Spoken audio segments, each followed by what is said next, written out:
kayo ang, ano tawag doon? Hindi tayo nakakontrol sa pera. Tayo ang nagkokontrol sa pera. Huwag kayong kabahan. Pag may pera kayo, huwag kayong kakabahan. Dapat, thank you, Lord. Kasi di ba pag may pera, kinakabahan? Amen? Lalo na malaki-laki. Ako, huwag kang maingay. Ako, sabi-sabi na ako, may pera tayo. Pakautakan tayo. Natatakot agad. Amen po ba? Oo. Katulad nung naikwento ko sa inyo, nakapagbenta ng bahay, halos 300,000 lang naman. Hindi nag-iikabo, pero nangako siya, mag-iikabo. Pastor, pag-pray mo, pag nabenta ko sa Palawan yung bahay ko, yung ikabo, bibigay ko po sa inyo at magbibigay pa ko sa anniversary natin. Sabi ko, kahit hindi ka magbigay sa anniversary, ibigay mo lang ikabo, masaya na ako. Amen? Kasi pag nabenta niya 300,000, may 30,000. Amen? Di ba gagawin namin sa anniversary, yung 30,000? Amen po ba? Eh, gano'n na i-donate niya. Halimbawa, 2,000, 5,000, maliit pa rin yun. Eh, yung tithes, malaki yung 30,000. Tama, nag-donate, nagbigay sa, naglabib sa akin ng 1,000, naglabib din kay Daddy sa 2,000, at nag-offering din siya, hindi nagpatotoo kung magkano ang napagbigan niya. Nag-iilim siya. Samantalang bago umalis, natakot-takot ang patotoo. Ganyan, ang lakas ng patotoo sa mundo ito. Pero nung bumalik, tahimik na. Tahimik na. Amen. Praise the Lord. Nung tumayo, hindi nakangiti. Nakabenta na ba? Hindi nakangiti. At pasalamat po ako sa Panginoon dahil salamat sa inyong prayer, Pastor, mga nasang araw. Hindi kami lumubog. Salamat sa Diyos. Nakauwi po ako ay, pero wala akong binanggit kung magkano. Pero nahiya, baka mamaya ano. Ano doon, hindi siya natapat sa kanyang pangako. Hindi niya ibinigay yung tithes. Kaya tinanong ko sa misis, nung magbilang ng tithes ang offering, naibigay ba niya tithes? Ay di nilabag niya. Sana hindi na lang siya nakapo. Amen? Madalit salita, 3 weeks, nawala po siya sa kanila. Nakarating po siya ng Baguio. At tumawag sa akin, iyak ng iyak, nagsisi. Siya po iniwan ng kanyang asawa at sumama sa ibang lalaki. Nasira ang kanyang buhay, nasira ang kanyang pamilya, nasira ang kanyang patuto sa maliit na halagang pera. Wala pang 1 milyon. Amen? Amen? O, tignan nyo. Napakaliit. Nagpatokso siya. Amen po ba? O. Dahil sa hindi niya pagbibigay ng ikapo niya, iba sinamahan, iba ang pinakinggan, hindi ang Diyos. Ibang tao, amen? Nagkasala pa, pumasok sa kasalanan, dala-dala ang pera. Hindi iniwan ang pera ng kanyang asawa at anak. Grabe.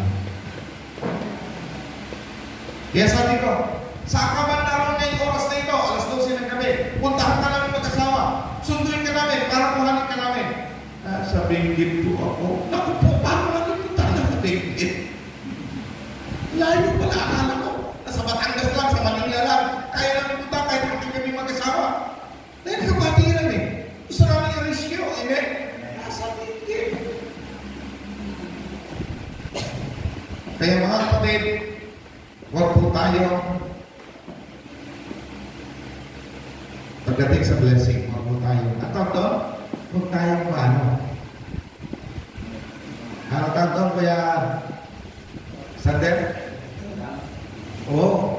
Huwag tayong mabigla ba? Huwag tayong kasi yung pag pinasukan tayo ng karamodang espiritu, patay. Yari tayo. Amen? Amen? Kaya mga minamahal ko, give the best sa ating Diyos. Palakpakan natin ang ating Diyos. Ano mangyari pag naibigay natin yung the best, Lord? Sa gayon, kamalig mo ay lagi na aapaw. Sabihin natin, aapaw. Ibig sabihin, yung Gcash mo, yung ATM mo, bank account mo, pupunuin ng Diyos siya. Palabigasan mo, pupunuin ng Diyos siya. Hindi ka magpakulangan ng Panginoon Diyos. Dahil ang Diyos natin ay napakayaman dahil siya may-ari ng lahat ng bagay. Palakpakan natin ang Panginoon. Kaya, kamalik natin, hindi matutuyuan, laging aapaw.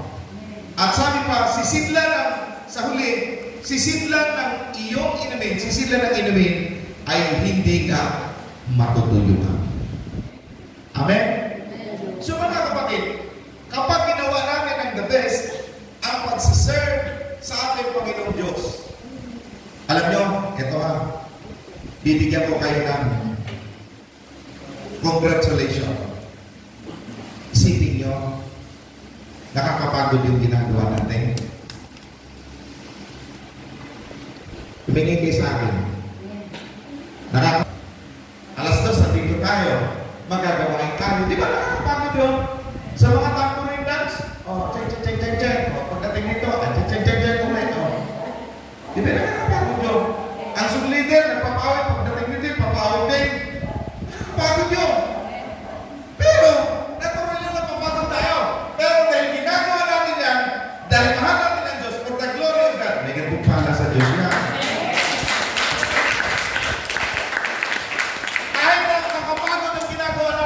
Pero for the glory of God, sa kapurihan ng Diyos, sinusunod natin ang Diyos. Dahil mahal natin ang Diyos at mahal din natin mga kapatid sa magkabangka. Palakpakan natin ang aking Panginoon Diyos. Gusto ko ipaunawa sa inyo at sa ating mga kapatid nandito. Bakit nakalagay City of God Bulacan, Assembly of God ang church natin dito. Amen? Sabi ni Pastor pa, Assembly of God man, City of God man, GIL yan. Title lang po yan. Amen? At pinaglilingkuran natin dito, ang Diyos. Hindi po yung title natin. Amen po ba? Title lang po yan sa SIC registration.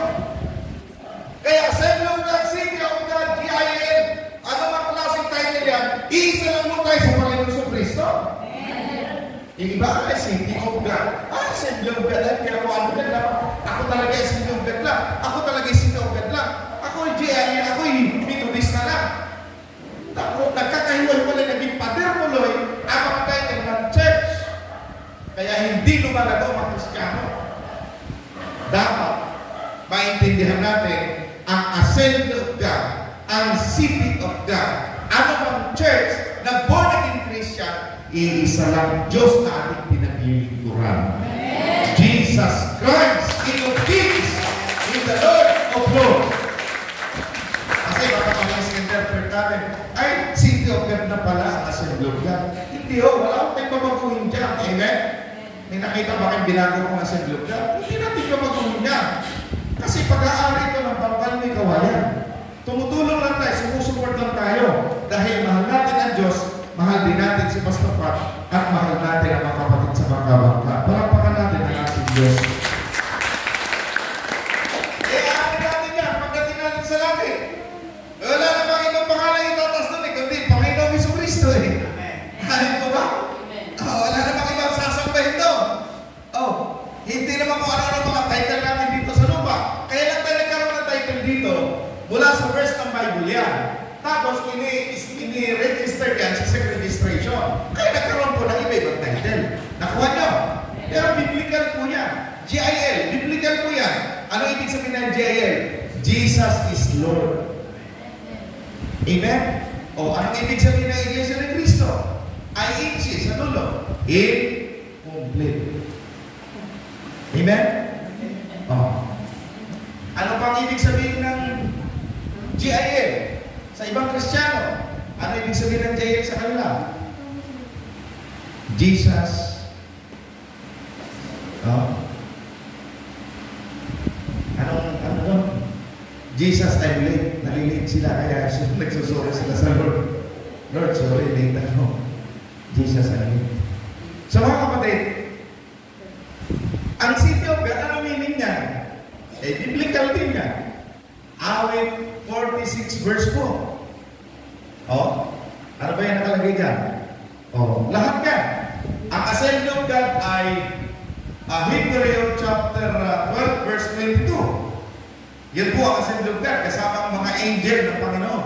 Yan po ang City of God natin. Kaya naging City of God tayo, dahil, ano sabi? Sabay-sabay natin basahin. Yan, NLT ko yan. Tama, NLT. Yan, tama. Basa sabay-sabay.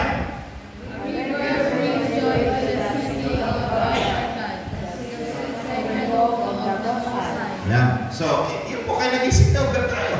Amen? Ang City of God ay may galak, may ilog na galak sa bayan ng Diyos. Yan. Pag sinabi City of God, bayan ng Diyos yan. Israel yan. So, ang ibig sabihin ng Israel, ibig sabihin ng bayan ng Diyos, mga born again Christian. Kaya ang tawag sa atin, bayan ng Dyo's, ibig sabihin, City of God. Kaya